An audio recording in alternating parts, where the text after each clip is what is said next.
Iraq's Saddam Hussein makes a peace proposal with some big ifs as President Bush prepares to tighten the economic noose around Iraq. This is the CBS Evening News. Connie Chung reporting. Good evening. President Bush announced today the U.S. will intercept any Iraqi shipments to enforce economic sanctions ordered by the United Nations. And the president quickly rejected a proposed settlement made today by Iraq's President Saddam Hussein. Saddam Hussein said he would negotiate his withdrawal from Kuwait if the trade embargo were lifted.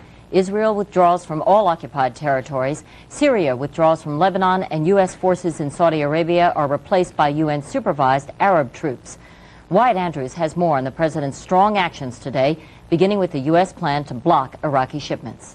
Because I don't think it will. There are some Secretary of State Baker said the U.S. military would slap an immediate trade quarantine around Iraq. He confirmed the U.S. would stop Iraqi oil tankers at sea and claimed that the UN Charter, along with an invitation from Kuwait, made it legal. We now have a formal request from the legitimate government of Kuwait to take measures to implement those sanctions, and we intend to do that.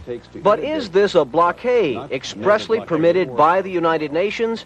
Not exactly. Let's not use the word blockade. Let's simply say that we now have. Let's simply say that we now have the ability, the legal basis for interdicting those kinds of. Well, Mr. Secretary. The Navy will impose the interdiction under a broad and perhaps questionable legal interpretation.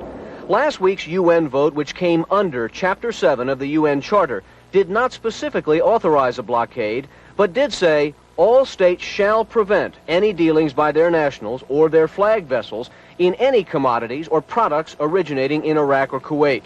Mr. Bush, jogging in Maine, has admitted his interpretation may be questioned, but he's not waiting. I think in essence we felt that Chapter 7 gives us broad authority working in conjunction with others to do what's necessary to see that no oil goes out of that. The administration wants muscle behind the trade embargo to force Hussein's hand and end the desert standoff sooner rather than later.